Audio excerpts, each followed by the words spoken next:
Thank you. I feel like a celebrity. Thank you very much for coming out this evening and hearing me talk in a more focused fashion about API documentation and the job hunt related to there too. How many people are working in an API documentation capacity right now? 1, 2, 3. Okay, 3 of you. Tom, come on. No, I have my hand up. All right, you do. Okay, that was half a hand. Good. All right, that's 5. How many of you actually know that you want to write API documentation that aren't doing it? Who had a cheeseburger? I mean, All right. here. Whose is this? Anyone want to claim this? I think that's mine. Oh, Neil wants it. Somebody get him a cheeseburger. You have a high bidder here. Okay, so, excuse me. You wanted it too? Oh, well, you came to the right place to get your start, but also to compare notes with some experienced API writers, and I hope that you benefit from interacting with each other and that there's dialogue. I don't want just to preach, because heaven knows I do not have all the answers. Some context: I am a former API tech writer in the software industry, and now I recruit those people. I turned to the dark side in 1994, and for one reason or another have been fairly successful at matching people who want to do really geeky documentation work with opportunities for that. And it's strange territory. I'm going to cover lots of details. I have to start with a table of contents. Why is DevDoc work desirable? Skills and abilities with open doors. Which traits and assets keep those doors open? Where the demand is strongest? What is it? Pay? That's often the most popular part of this presentation. And how do I get there from here? And I will be sharing lots of credit on section 6 because there's lots to say. Before I continue though, Tom, am I being recorded and do we know that everything's fine? Yeah. Okay.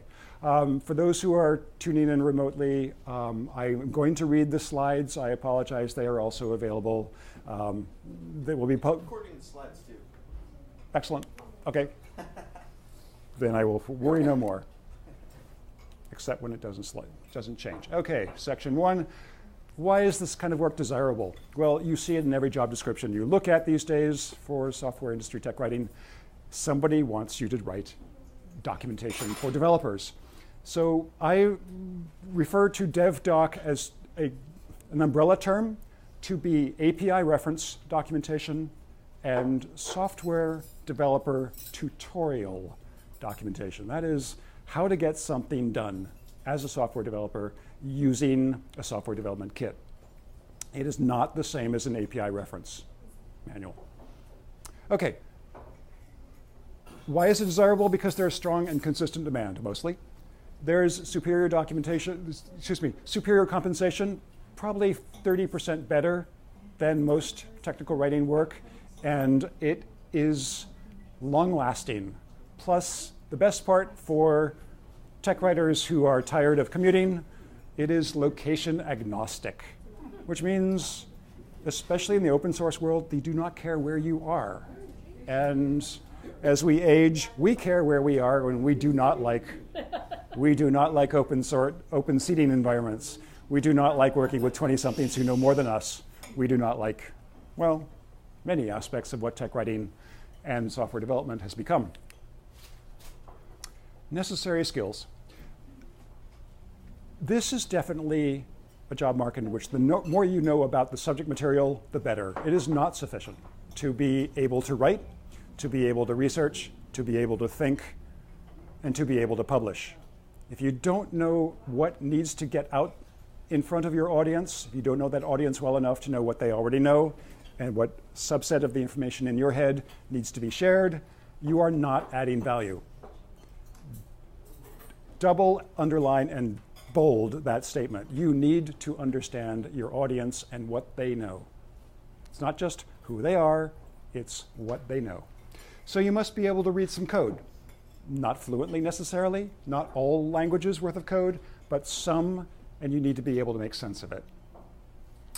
By the way, this presentation online has lots of speaker's notes, so unless you are compelled to take notes, You will find most of the questions that you want answered, anticipated, and put in the speaker's notes. Just refer to those later. You need to be able to install the products, and you need to set up a sandbox. You need to see how this product really works rather than how it's just advertised to work, because your job is to document the thing that ships rather than what the marketers say it should do. You need to navigate an operating system's command line interface, CLI.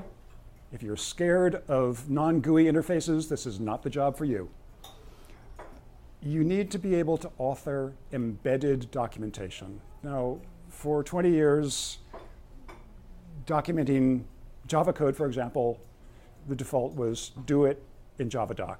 You're embedding software documentation inside the source code. You're running a filter against it. You're pulling out the documentation. And both the engineers and you, the tech writer, can see the code in context with the documentation in context with the code. If you're not willing to do that, if you need to use Microsoft Word or FrameMaker or a separate authoring tool entirely divorced from the code, you will find this frustrating. You need to be at least willing to explore using a static site generation tool. Ever heard of Jekyll or Swagger or many, many others? README.io. Excuse me? Middleman. Okay, yes, I've heard of this, but not frequently. This is the category of tools of choice for documenting products, REST APIs especially, but also other kinds of APIs inside the source code.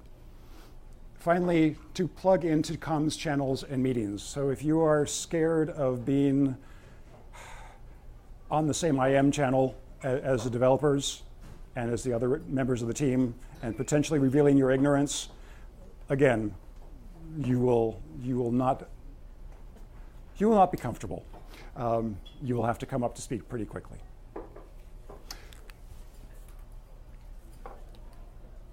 Okay. The trick to getting documentation, to getting work as a documentation writer of developer content is to be indispensable. There's no such thing as being indispensable, therefore this is catch-22. But here's what we mean by indispensable. If you are the geek that understands the team, if you understand their product and you understand their audience, you're going to get interviewed. You are going to be given the benefit of the doubt. You will get the opportunity to prove what you can do to help. It is especially important that you be willing, even if not immediately able, but willing to work without hand-holding. The more vacuous questions you ask development, the less your credibility rating, and the more you will be ignored or given excuses as to why the information is not available to you right now from the SMEs.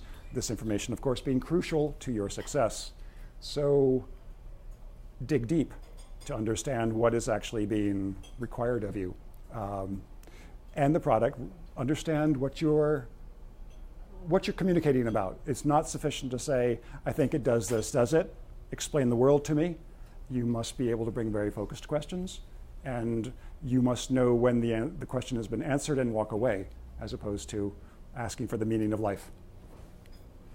To earn your keep, you want to be able to write code examples. Not everybody can do this. Most people don't like doing it. Even software engineers don't necessarily like writing code samples because they are very highly visible illustrations of what the product can do. There's a downside to picking the wrong code example. But you need to be able to draft something so that your SMEs, your reviewers, can respond and say, I'd do it differently. How about this? Oh, good idea. I love that. I love your sample. Better than mine. But do something so that they're not staring at a blank page or insert code sample here. Optimize the content tool chain. I think that stands by itself. The content tool chain is what this unique set of tools that you use to produce content. And almost every company writing API documentation seems to do it differently. Used to be that you had FrameMaker and that was good enough. Everyone used it. Worked the same way every time. No more. We are in the diaspora, the post-FrameMaker diaspora. And it'll be different, but you need to be able to use it and make it work better for yourself. And that might mean a little bit of scripting. It certainly might be looking for ways to optimize it. Okay. And you really, really need to be able to measure your productivity. You're dealing with engineers who are naturally skeptical of the ability of writers to add value. All they know is they don't like writing. They hired you so they wouldn't have to.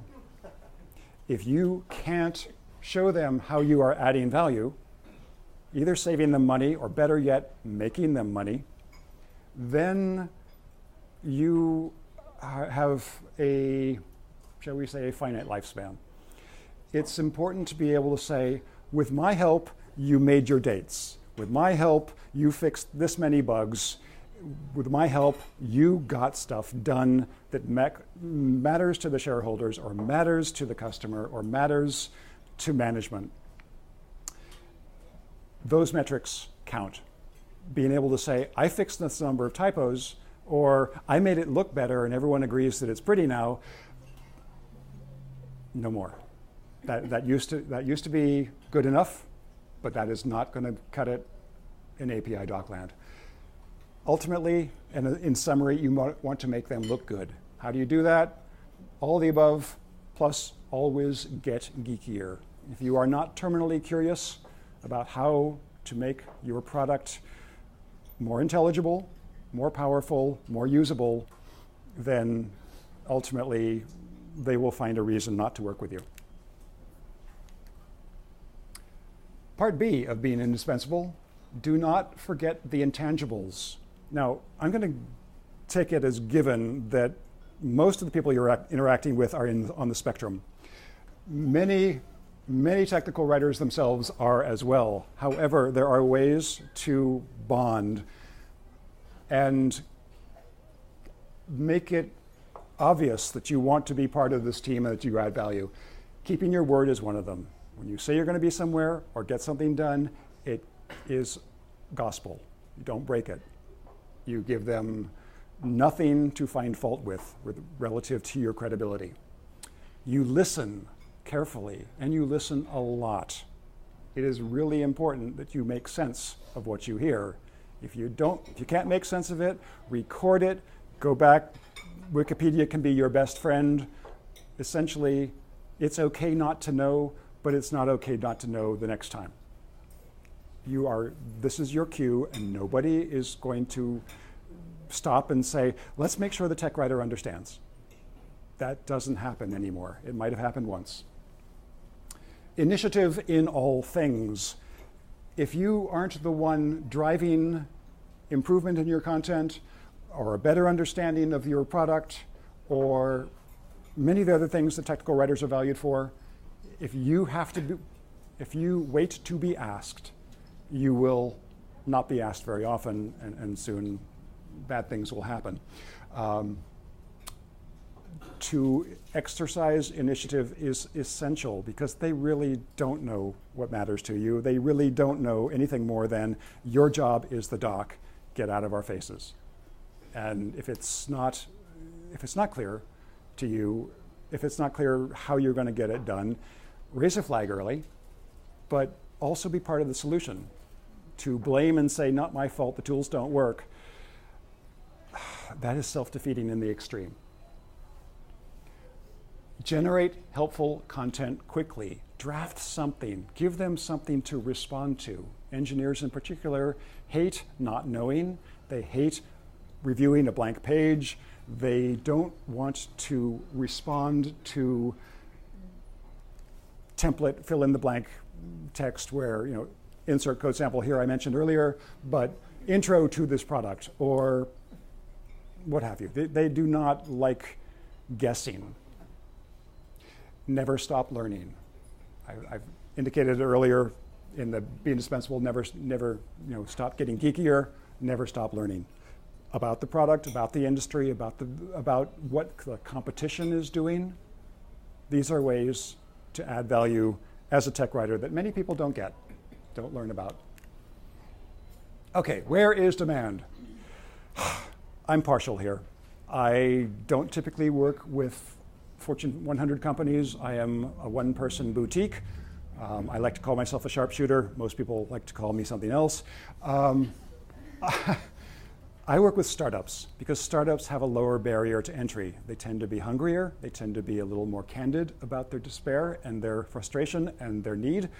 And in the open source space, they get something that most Fortune 100 and Fortune 1000 and other companies don't, which is documentation sells product. In fact, in open source, if the doc sucks, the product doesn't sell. It is that simple. The doc and the training are all they sell. The code is free. You can download the code, and you don't have to be anyone special, and you certainly don't have to pay anything. However, if you don't help them with the doc, if the doc doesn't solve that wonderful acronym TTFHW, time to first hello world, if you are not getting them started quickly with your content, they will move on and find a product that does. So all tech companies need developer doc. Startups just know they need it, and they need it more. As a result, on-site work often isn't necessary. The whole joy of open source is this is distributed, and typically there are time zones involved. That can be wonderful for those people who don't like to commute, those people who don't need to be physically seen in order to be known to be working, and so forth. Pay rates, as I've indicated, are higher. I'm going to show you a table next that actually gets explicit about that. Documentation is often an army of one exercise. This is not a team. This is not a pubs manager and a dozen minions who all have their different job and all cooperate beautifully when the weather's good. A tech writer is going to be wearing multiple hats and needs to be able to go deep as well as wide. Innovation is a great deal easier. There are fewer barriers to innovate in young companies where there is less of a, how do we say this gently? There's less legacy content. There's less of a trusted way to do things. It's, there must be something better. What is it? Let's experiment. The answer is, the reason often is why not rather than why. The gratitude factor toward a tech writer who does his or her job well, huge. Loyalty, huge. There are many tech writers who shuttle from startup to startup to startup because they know the founders or they know the lead engineers. They don't ever even interview. They just say, oh, you need what? Okay, when do I start? Great. And I'll probably leave after 2 years worth of vesting, but so will you, so we'll go on to the next startup together. There is a culture that does that doesn't come to STC meetings because it doesn't have to. Come on. Okay, what can I earn? Well, DevDoc pays better than most computer industry tech writing. It's getting more valued, and it's unlikely to get offshored. Everyone cares about, will there be a job next week? API tech writing stays in the Bay Area for a variety of reasons. I'm going to guess at a few. The crown jewels of the company are protected in the US because of copyright law. Offshore, not so much. The people who control the crown jewels like living in the Bay Area. They like the politics, they like the weather, they like the community. They'll stay here. And they can override their venture capitalists when their venture capitalists say, thou shalt not hire in the US what thou can hire in India. If a lead engineer says, I trust this tech writer, and I want them working on this product. I don't care where they are, but I trust this person. And if this person is charging US Bay Area rates, they're going to get those rates. So DevDoc pays well. How well? Okay. If you are a 1099-based independent contractor, the low end of compensation that will be paid to you directly, this is without an agency involved. If there's an agency, ratchet it down by whatever the agency's commission is. Low end is 65. Average, $80 an hour. That's considered increasingly very average. And 100, I've seen multiple people not even get a blink at $100 an hour bill rates. If you are a W-2 hourly worker, those translate to a low of 55 and a high of 85. On staff, captivity, the wonderful thing with benefits and the illusion of security. Low at one. Oh, someone's paying attention. Okay, 120 is at the low end of developer doc salary rates. 145 is about as high as I've seen it. I'm waiting to be corrected. But no, okay. All right. There are those in the room who are worth more than this, but they don't go captive. You're welcome to ask me questions about that later, like who's paying what. But this is the fun part, getting there from here. You are not expected to be a 100% match for any of the job descriptions that you see. Don't hesitate to apply to a job where you are as good as an 80% match. If you are a 50% match, apply. If you're less, don't. It's a waste of their time and yours. But between the 50 and 80 is that wonderful sweet spot where you know enough to know how to help them, and there's a growth opportunity for you. If you're over 80%, that you already done it before, they think that you're going to be perfect, but also way expensive, and maybe temperamental. All right, so what you're seeing right now is a linked version. This is a Google presentation, and the underlying parts are actual links. Training to be an API tech writer or a developer doc tech writer involves learning the tools. Most of the time, some variant of Markdown and GitHub are involved. And for those creating XML content, Oxygen seems to be the authoring tool of choice. For people who need to get their arms around what is cool and what is au courant in developer doc land, Tom Johnson's blog is without comparison. I'd rather be writing religiously. That is absolutely the way to get yourself oriented. That and TC Dojo. I didn't even know I was coming. No, it's there. I'm sorry you got the fifth bullet, but it's real. And Tom also, in the spirit of Peter Grunbaum and Sarah Maddox, he offers an API documentation class that is linked from his blog. So get the soft copy, click the link.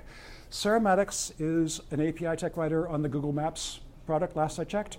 She lives in Melbourne, Australia. She comes to the Bay Area approximately once a year, and the last couple of years she has led free API documentation classes for tech writers who want to get from here to there. Those classes have been held at the Google campus, which is another cool reason to go. And they have Google recruiters in attendance. But you can learn a lot, and this is interactive. This is not just preaching. This is get your hands on code. This is make documentation happen. You won't have to wonder what it's like after a day of this kind of a class. Seats sell out fast, and they all seem to happen before the TC Camp event. So watch your calendars for TC Camp, and you know that the day before, Google's Sarah Maddox and her proteges. 27 will be her class, maybe, and 28th will be camp. Okay, January 20th? 28th. 28th. That's the week between playoffs and Super Bowl. You heard it here. Thank you. Only way it works. Okay, January 28th for TC Camp, a great event for networking as well as learning what you need to know. TC Dojo, an undersold option from the people who bring you single source solutions. I presented a couple times. I feel like I am in September I will present again on interviewing. But listening to recordings, they're kept to half an hour. They happen between 8:30 and 9 in the morning. And they are sincerely useful. They are full of information that is relevant to a high-end practitioner. You can listen to these presentations again and again, still not get everything you need to know out of them, but they will make you look smart in an interview. So find the right presentation, listen to it before you interview on a relevant topic, and you will wow them. And of course, watch for STC chapter meetings that are relevant to topics that interest you. Again, get geeky, stay geeky. You want to be smarter about the technology than the average tech writer. This is kind of like the camper who says, I don't have to avoid being eaten by the bear. I just need to make sure that you get eaten by the bear first. It's all about evolving. And if you are scared about evolving, then I'm surprised you're here. Your portfolio, finally. Put your portfolio online. There is no excuse for a portfolio not being online these days.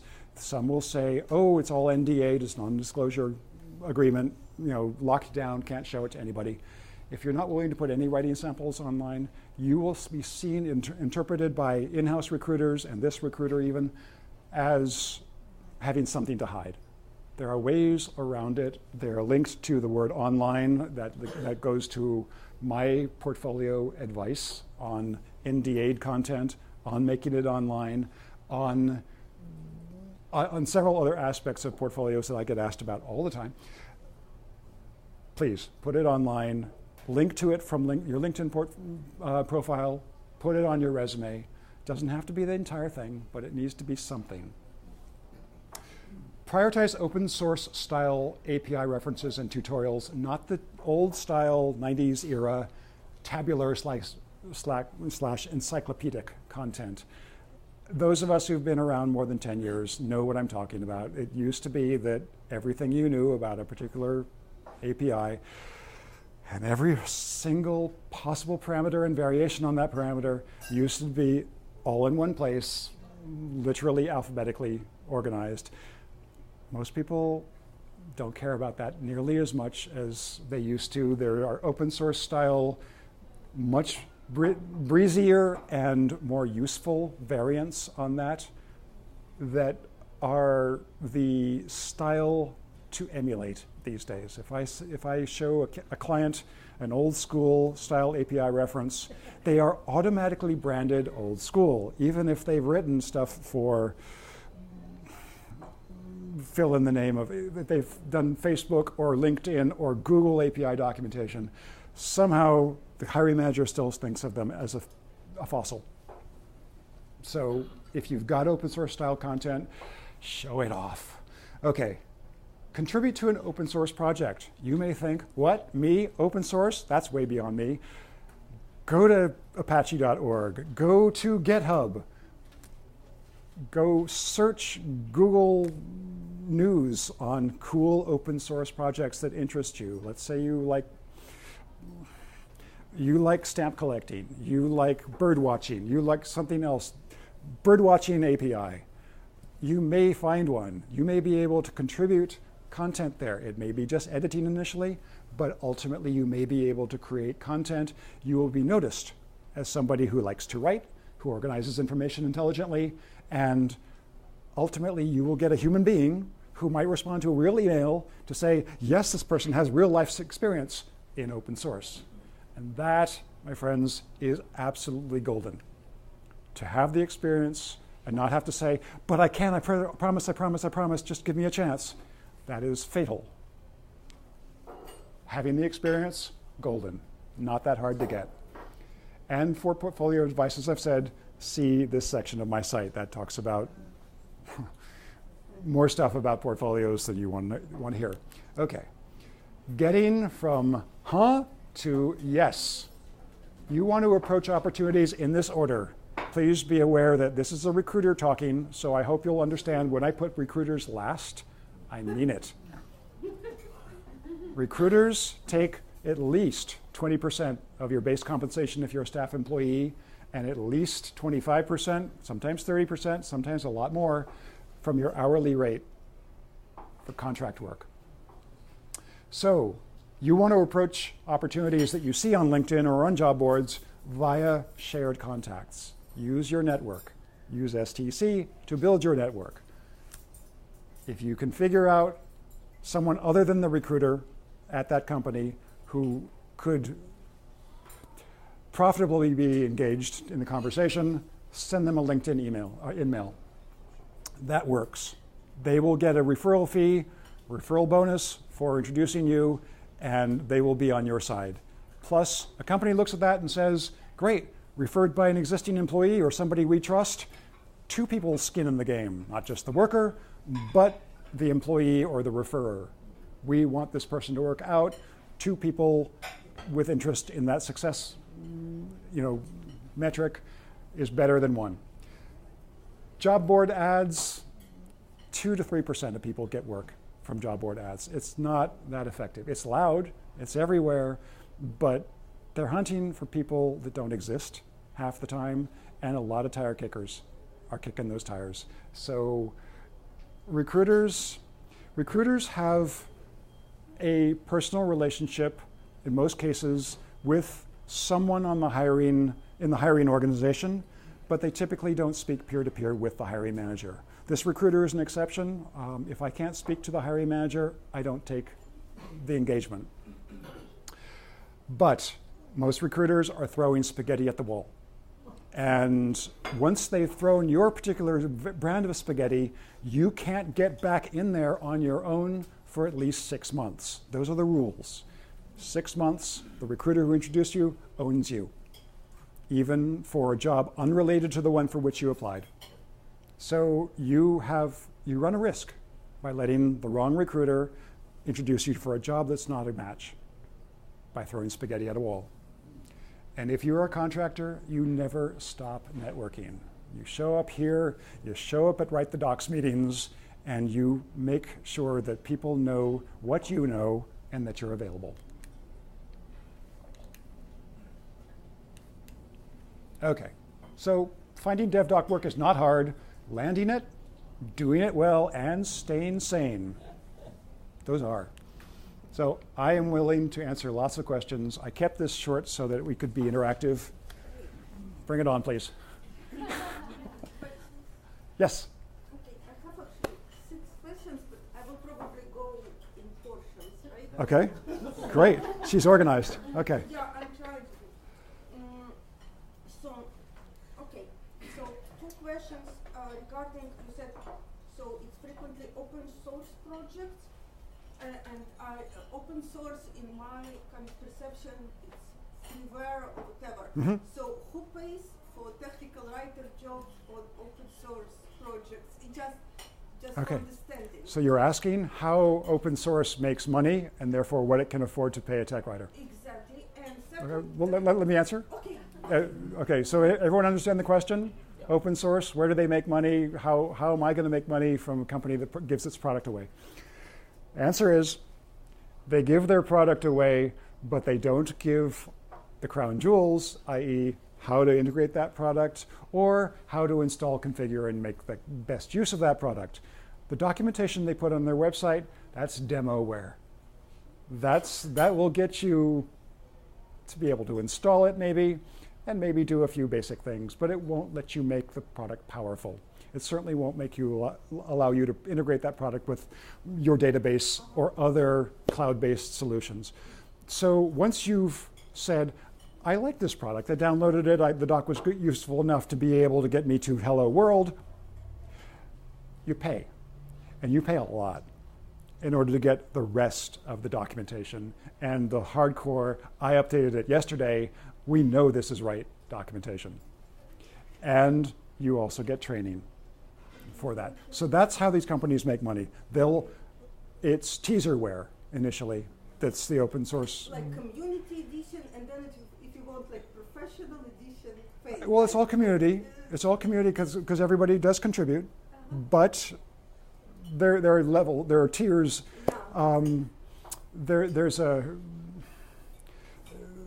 It's trialware is the best concept for those of us who still live on personal computers.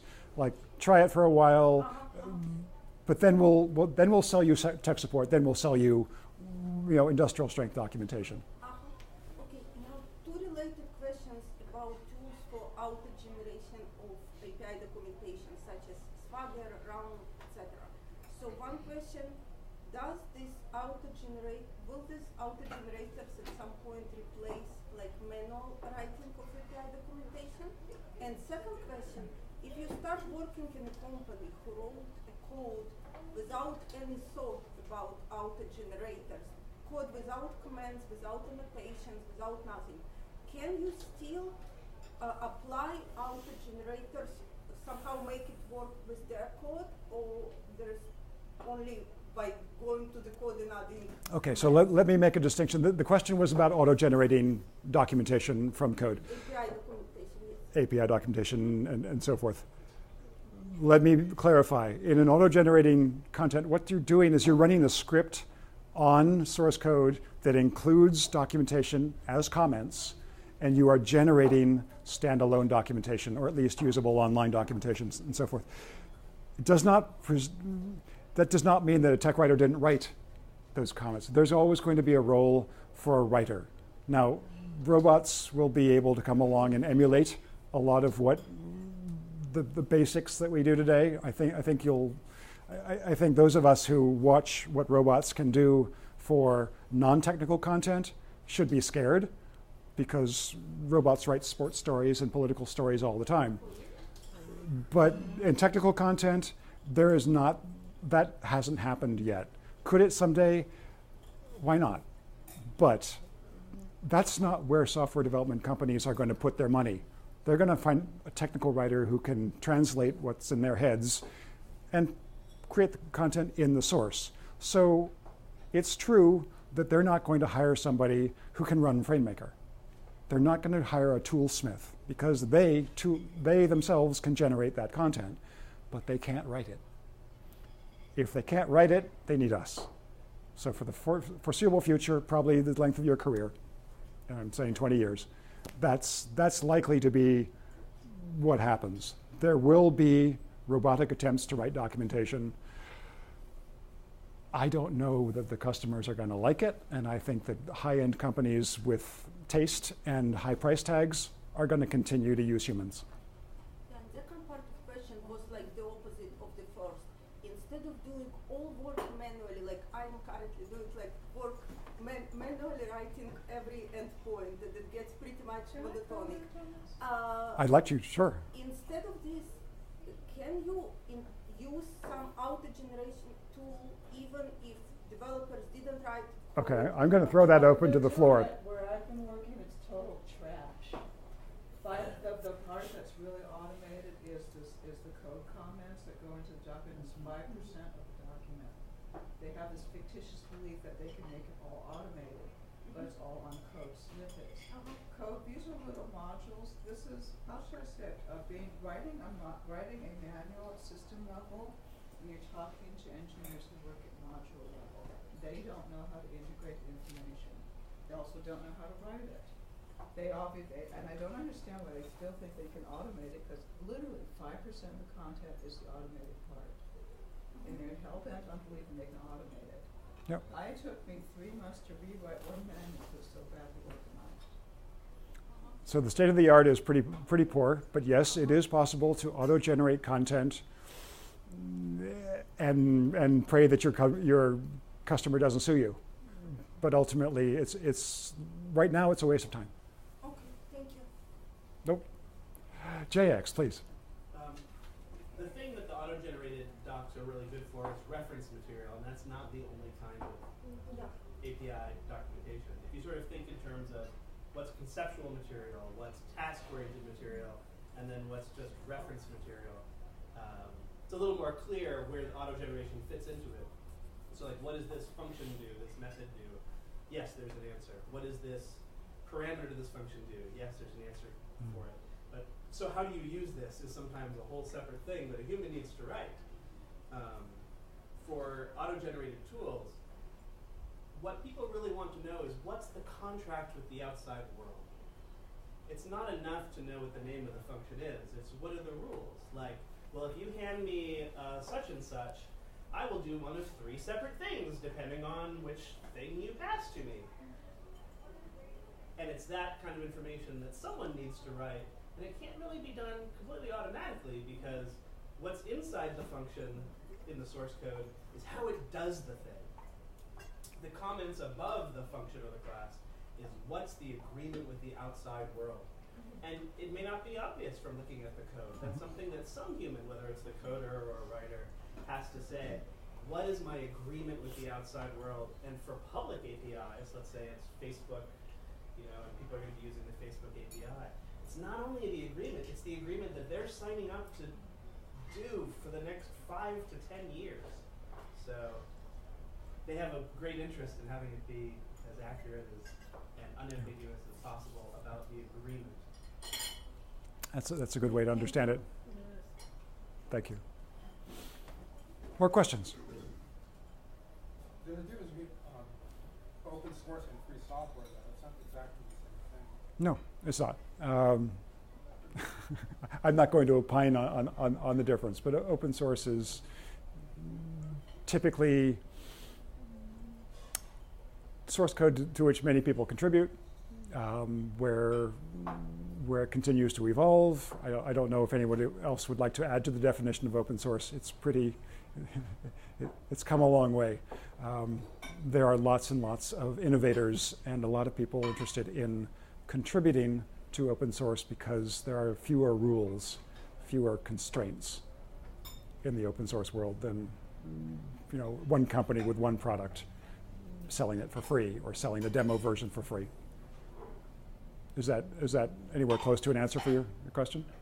Yeah. Okay. But they're kind of using combinations. Some software like Red Hat uses combinations. Free software and open source together. Okay. Combined. Nothing wrong with free if it does the job. DJ. Andrew, is there a geographic component? Is it more peninsula? Is it more downtown San Francisco? Is it East Bay for these definitions? I find a huge amount of open source work being done in San Francisco and a lot less in the South Bay. Okay. I see a lot more enterprise and established companies and focused. South of Market?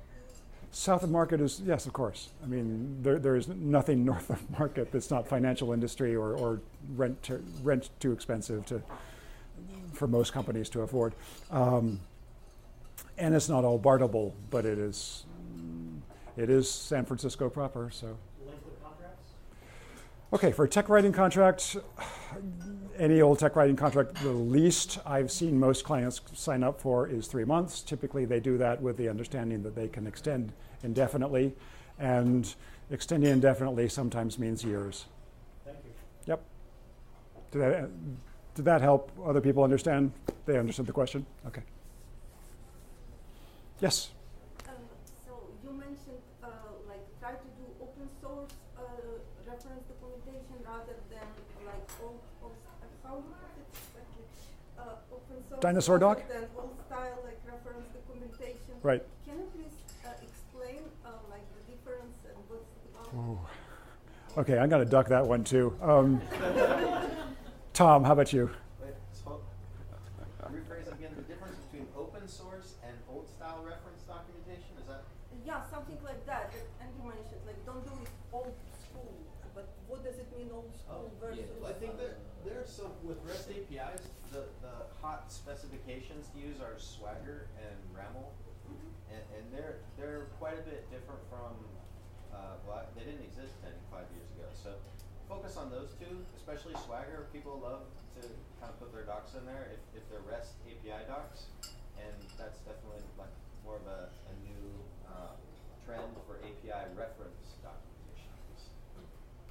And what is example what characterizes old style versus new style? Almost anything written until about 10 years ago. So something if I use Java doc to generate the docs, that would be old style? Yeah, because, only if you look at the trends with APIs, most APIs nowadays are REST APIs instead of Java APIs. So, I mean, it's not that Java doc is old school, it's just that Java APIs are becoming less and less common. But I mean, if you're documenting a Java API, you have to use Java doc because there's nothing really else. I mean, Or Doxygen.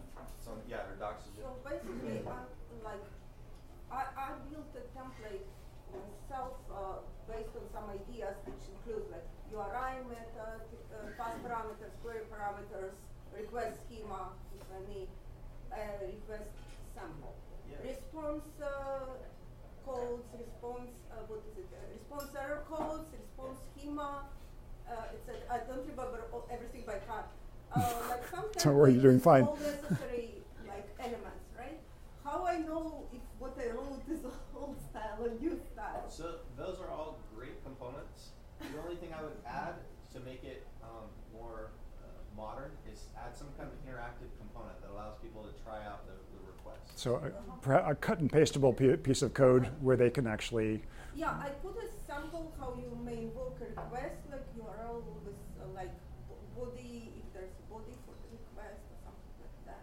So kind of like API Explorer. They push a button, it actually like goes out and brings it back right there on the page. Not just the code. I mean, the code sample is mandatory, but also the interaction component, I would say.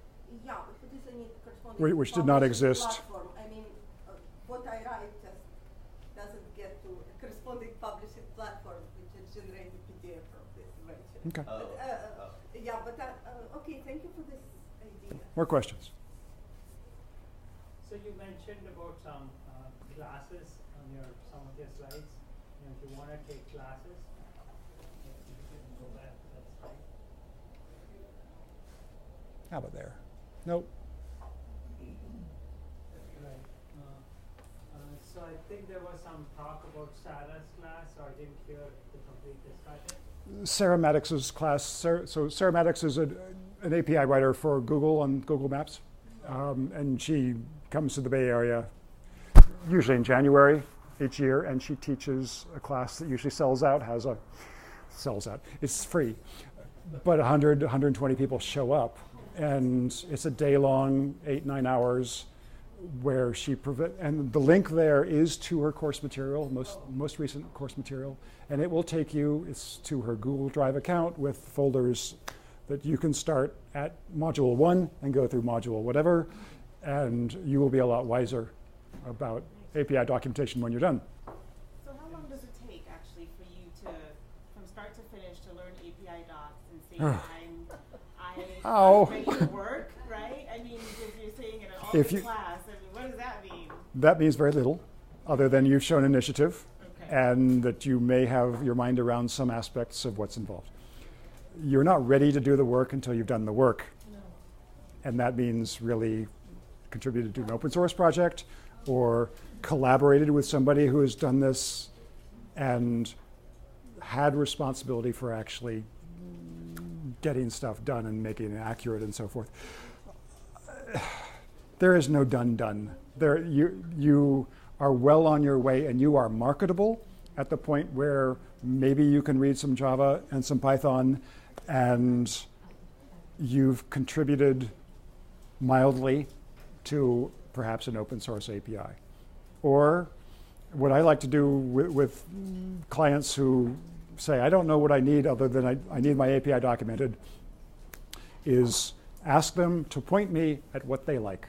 Show me an API document that you like, and I will have a candidate that I introduce go to said site and either emulate it or improve upon it.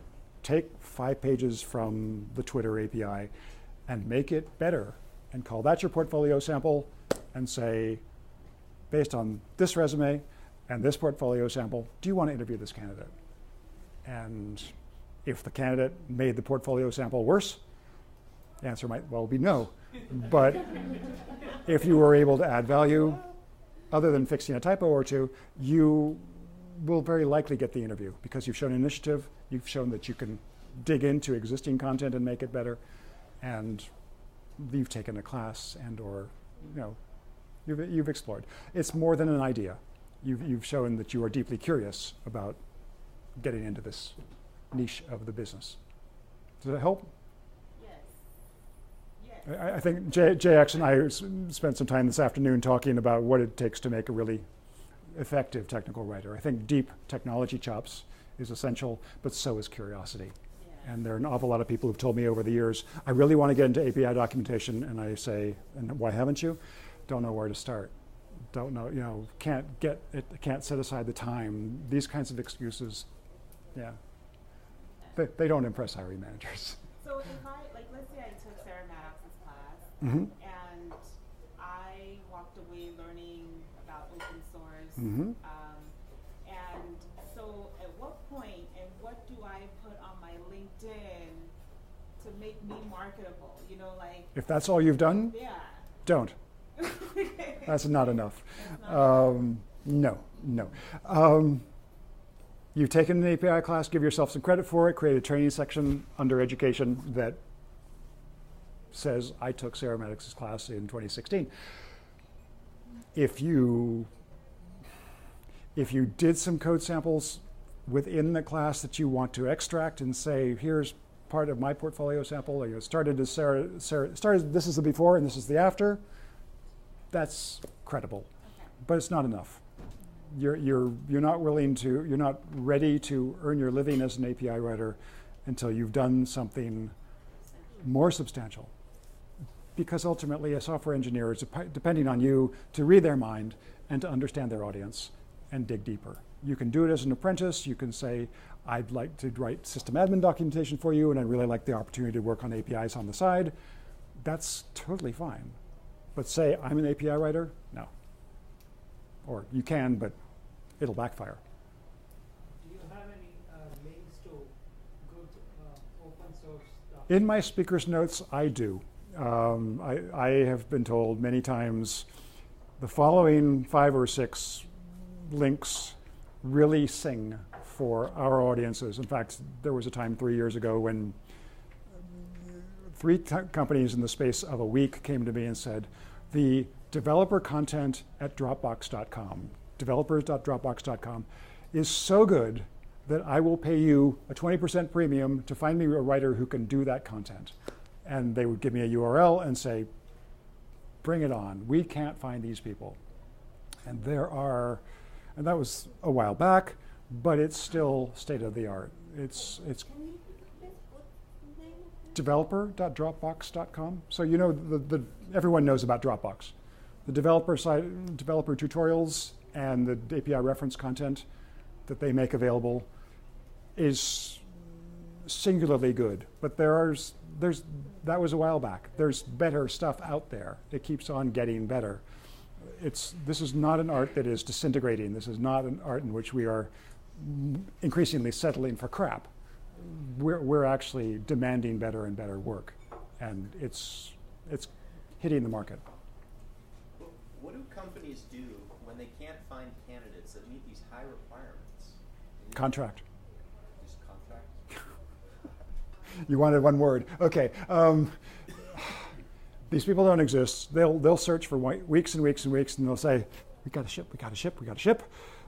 Where is somebody who can do half of this kind of work to whom we don't have to make a lifetime commitment?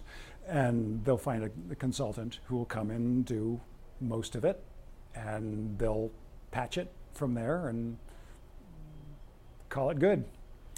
They typically won't hire on staff somebody who is untested, but who promises they can do it.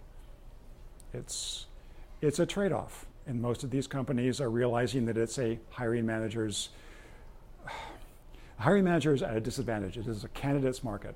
If the candidate has the skills and knows the right questions to ask and is experienced enough to be able to create something comparable in the time allotted, they're going to give that candidate a shot.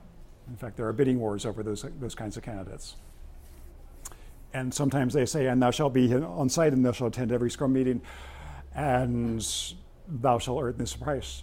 And you can say, well, everything's fine except for on site, every meeting, this price. Here are my terms.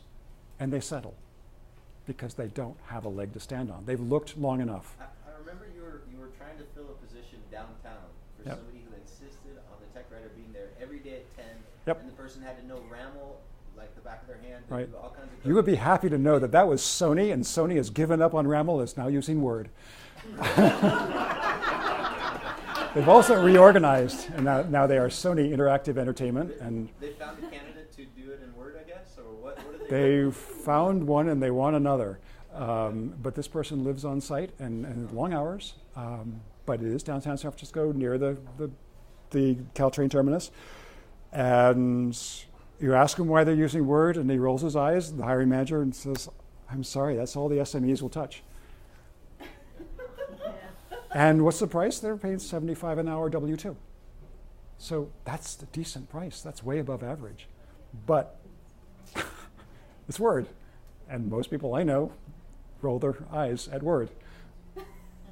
So yeah, no more RAML. So I have two questions. Some are related, and maybe Tom is the right person to answer them.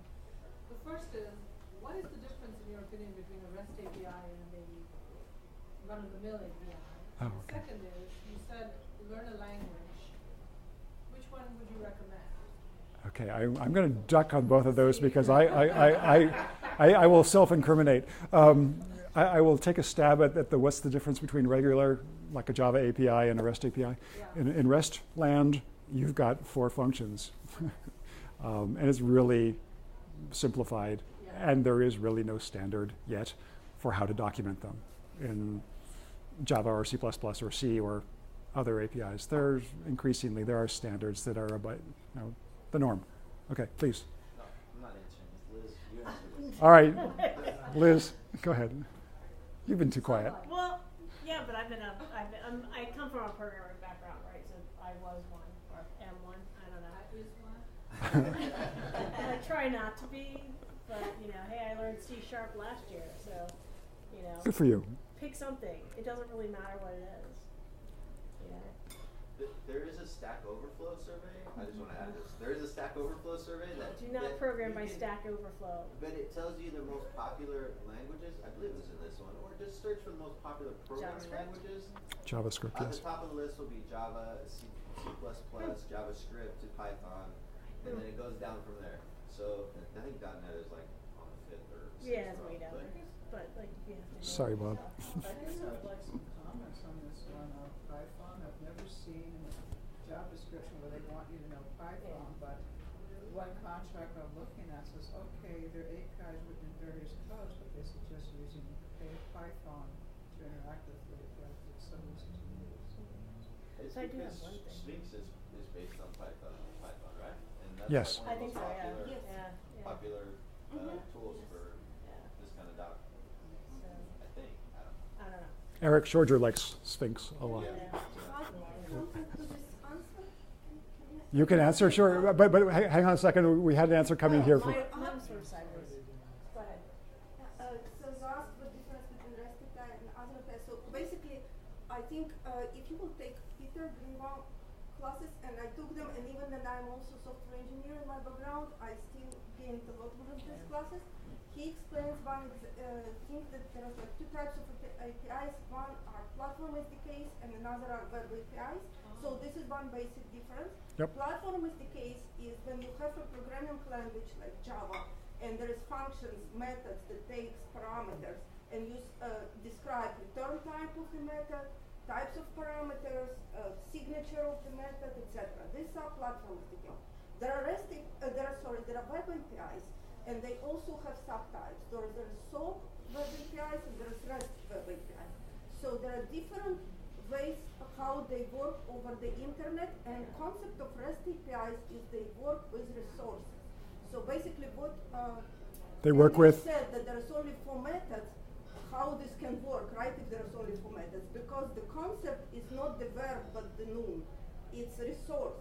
And on resource you make different manipulations. So REST is the whole like philosophy, architecture, blah blah blah. But from API perspective, it's a difference that you don't operate as verb, you operate on a resource, on a noun.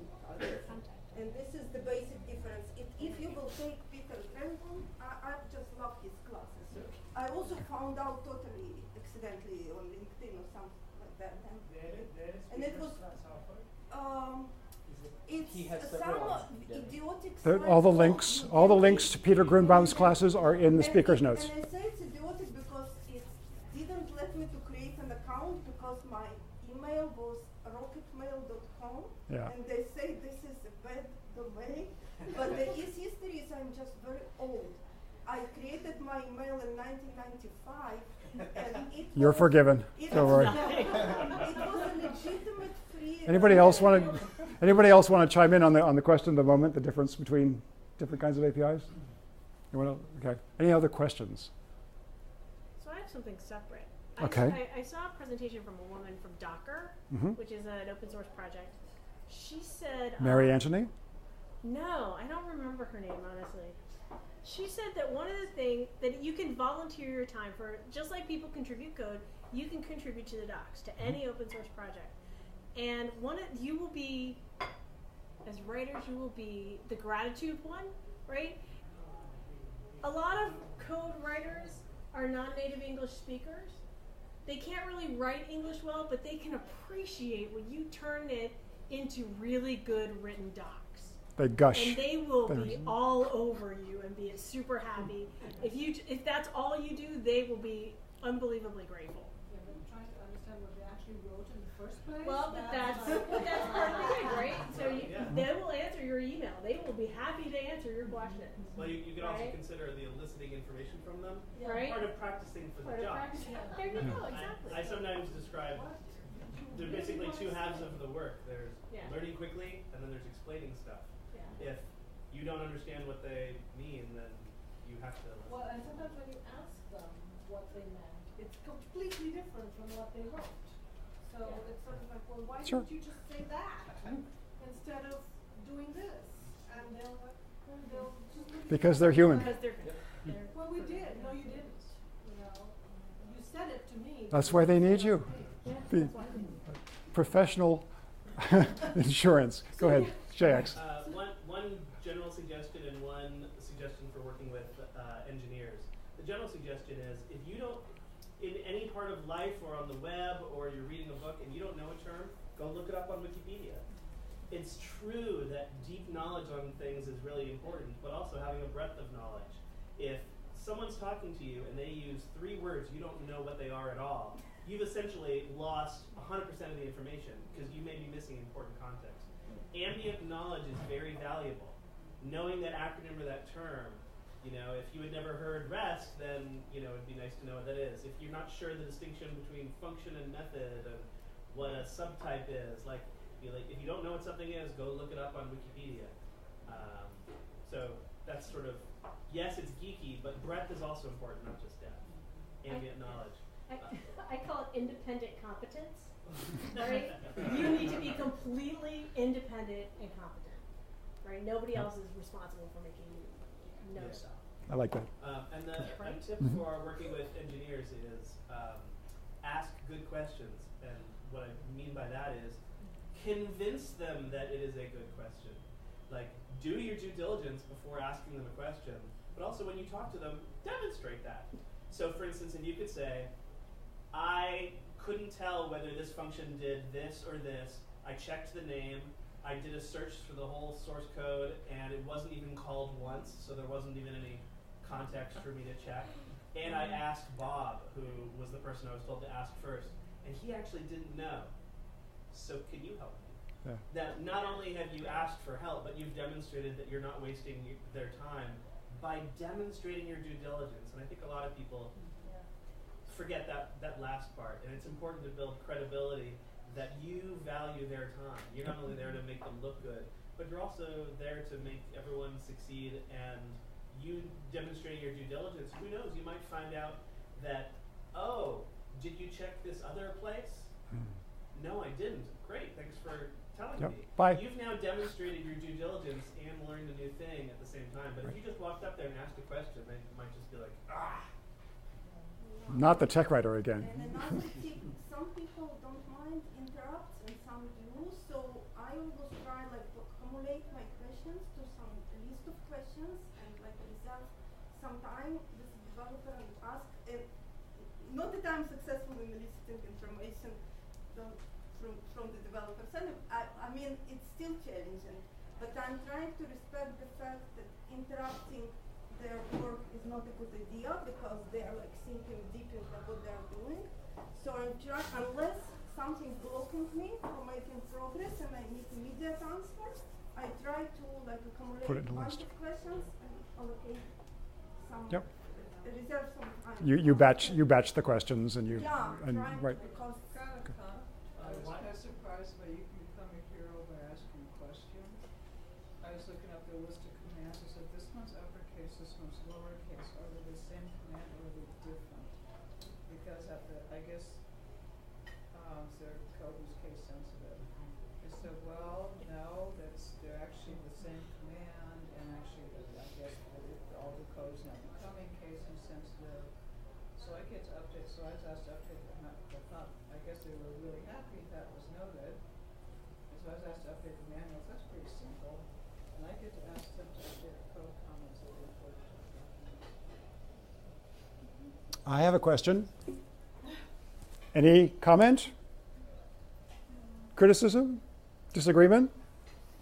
Pretty accurate. He's pretty accurate. Sounds like it looks like it's back up to where it was.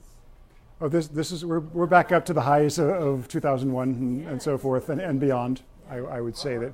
Because of that, are there clouds in the future? I say that because the last time was not a hand time. So, people in this room, please raise your hand. I think the economy will continue doing as well as it's been doing. It So depends on November. It depends on the. If we get a competent lady as our president, we'll be fine. You fed her that one. Civil War is like, there's some uncertainty over the 6 Yeah, months if to 1 the year. orangutan wins, forget about it. In that case, I recommend everyone order a little extra food and take it home in a doggy bag. Or buy some peanut butter. Vote for Andrew Davis. I'm not running. We're all safe. Thank you. All right. Is that? Aren't you Canadian? Can you get us an in? I am not Canadian. No, my sister defected though. I have a question. You said two contradicting, in my understanding, things. From one hand, you said the command open source project doesn't require you to be on site, you can work remotely. From the other hand, you said it cannot be outsourced offshore. Why, if you can work from any place and work on this documentation? What do you mean that? Why somebody like from India or whatever, from any place in the world cannot write this documentation? You said this. They can. This They can write this doc. Okay. The question is why is this work not being offshored? Yes. The work is not being offshored. API reference and developer tutorial documentation is not being offshored because the content, the crown jewels of the company, lives in Northern California, in Silicon Valley. Why does it do that? Because the people who build it want to live here, and because there's venture capital, and because there's a ton of opportunity and very, very technical and qualified talent. Hire somebody from another country to document. You would be surprised how much documentation is not, developer documentation is not written in the Bay Area. What I'm telling you is that the average developer doc technical writer who is good at their craft, is local, and doesn't want to commute. I mean, laughs at me when I say, there's a job 10 miles down the road, would you like to talk to them? They say, do I have to be there? No. Do I have to be in an open seating environment? No, don't even apply. So it will be offshored only when copyright laws offshore improve. That is what keeps the work in the States. And it's unique to hear. So Alan Hauser tried to have Sarah Maddox do her API class in DC. Okay. He couldn't fill the room. Like the work is here. We sell it in an hour, but he couldn't fill the room out there. Tell us about TC Camp East. I don't know. You don't want to? Okay, sorry. All right. It's our first year, you know. Yeah. TC Camp went east But this summer. It's going to be January, and we're just getting started. Nathaniel, everybody knows Nathaniel. He's our fundraising chair. He's getting started today. Okay. Anybody else who wants to volunteer and help? We've got games. Send money. TechSmith is coming. Camtasia will be here this year, which is cool. More questions or comments on topic? And then I'll shut down. So What is the best? Another Wait, thing I'd excuse me. like to just add is Yes. what I've noticed is a suggestion when you're working with code. A lot of the times, when developers write code, they work together as groups, and you as a person trying to document the code, you have a more system level view, and each developer might just have a module level view. Might, So, does. normally that's how it is. Yes. Each developer knows only his part of the code. Right. So when you go in and this is something that happened very recently. You go in and comment out a whole bunch of lines in the code, you might still get the same output. So you want to play around with the code and try things out before going and talking to the developer. So that way you kind of make them feel that, I've tried all this and I'm still getting the same output. What is this really doing? So then that kind of, brings up their interest, saying, oh yeah, this person is really taking the initiative, is trying things out, then kind of helps. I think JX would agree with you, and many others would too. Again, if you don't interact with the product, if you more or less take it as theirs and yours is to learn what they think, then you really aren't serving the customer. Oh, related question. By the way, if you play with the code and you find a bug, how you normally behave? Like you file it? Like technical writers are filing bugs, or? Yeah. File and Usually. and share the bugs. If it's a tiny thing, maybe you could ask the engineer, would you like me to file a bug on this? And then, follow the lead. And then spend 4 hours Yeah, running the I test. always try to talk first to the developer, but I don't know what is the general rules of ethics in this thing. Maybe I just shall shut up and just not to say that I know this. There's no rule. Ask because I had situations where I didn't have the correct environment set up. Like I needed to be connected to actual hardware, and so I wasn't getting a certain response because I was on a virtual machine. So I'll write an email to the developer and say, hey, this is what I'm getting.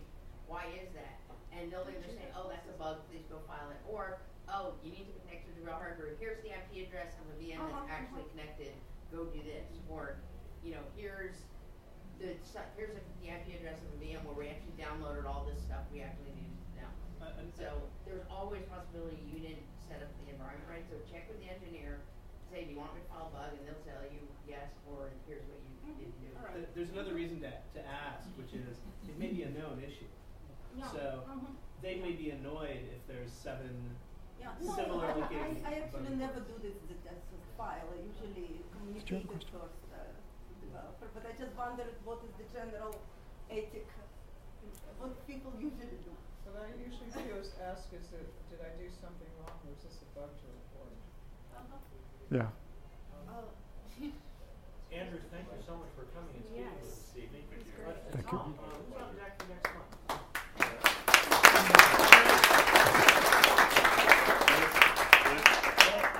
Andrew, I had one more question for you. Sure.